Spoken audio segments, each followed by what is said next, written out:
Hey, welcome. Today we're diving into this really fascinating digital crossroads, a place where technology can either show us these profound truths about our world, or, well, it can be used to build a total labyrinth of lies.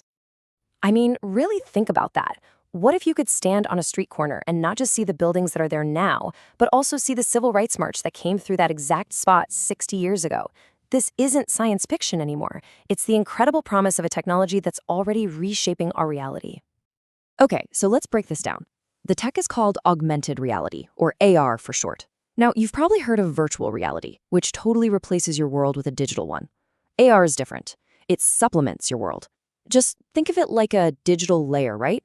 A see-through screen of info, images, and sounds laid directly over the world you're already looking at. And its potential is just incredible, especially in how it can connect us to our own history, making the past feel truly, tangibly present. A researcher named Victoria Sabo makes this brilliant distinction here. You see, we can comprehend history, we can read about it, learn the dates, get the facts, that's all abstract knowledge. But AR gives us the chance to apprehend it, to have this tangible, intuitive, multi-sensory experience. It's the difference between just thinking about history and actually feeling it.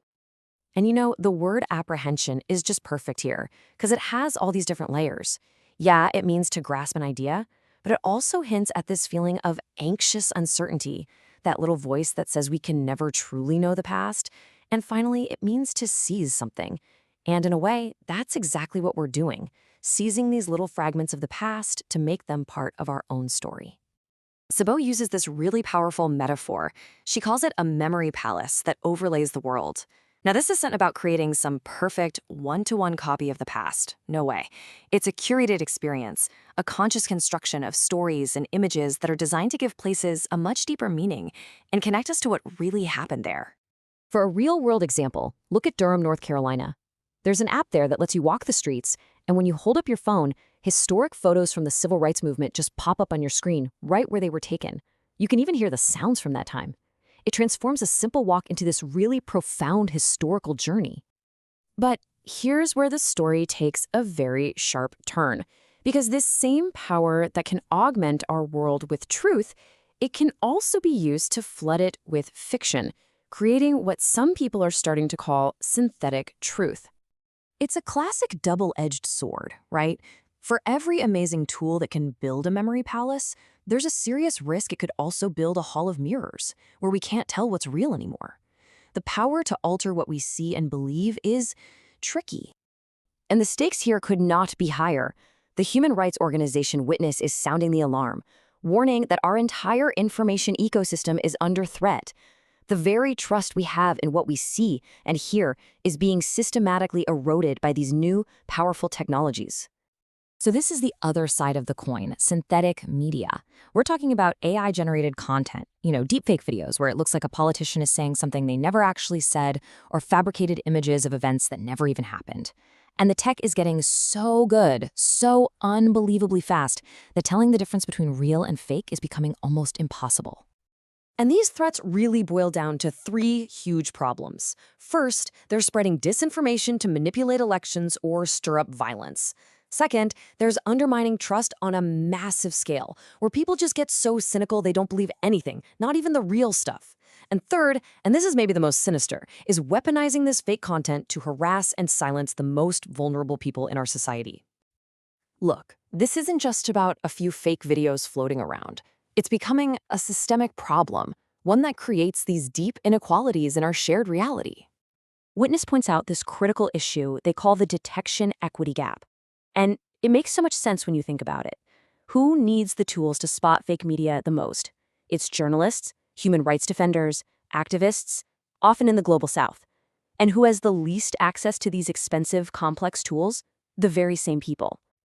And even when these tools are available, they're far from perfect. You might see a number like 85 to 90% success rate and think, hey, that's not bad. But hold on. That number absolutely plummets when you're dealing with content that isn't in English, or a low-res video from a protest, or even super simple edits like just cropping an image. The tech to create fakes is just racing ahead of the tech to detect them. And what this does is create this devastating reversal. It completely shifts the burden of truth. It used to be that you had to prove something was fake. But now, with this flood of synthetic media, journalists and activists are finding they have to prove their real photos and videos are authentic. That is an exhausting and sometimes impossible task. But okay, it is not hopeless. The same basic technology overlaying digital stories onto the real world can also be an incredibly powerful tool to fortify truth and build real understanding. For a fantastic example of this, let's head over to Perth, Australia. There's a project there called Younger Place Stories, and it uses augmented reality to preserve and share the ancient place narratives of the local Indigenous people. The whole goal here is cultural sustainability. It's actually designed for future health professionals to give them a way to directly experience the deep, living connection the younger people have with the land, a connection that is absolutely central to their health and well-being. It's all about building a bridge of understanding. And the impact can be just wow. Take this local landmark, a giant red dingo painting that literally everyone in Perth knows. Well, through the app, one participant learned the younger Dreamtime story connected to it, that the dingo is actually the guardian of the river. A familiar place was suddenly layered with this new profound truth that had been hidden in plain sight the whole time. So, how do we encourage more projects like New More Place Stories and defend against the weaponization of synthetic media? Well, the fight for truth is going to require a coordinated, systemic effort. The Witness Report lays out a really clear 4-part strategy. First, we have to develop media literacy with training that's localized and culturally relevant. Second, we have to close that detection equity gap by making verification tools accessible to everyone who needs them.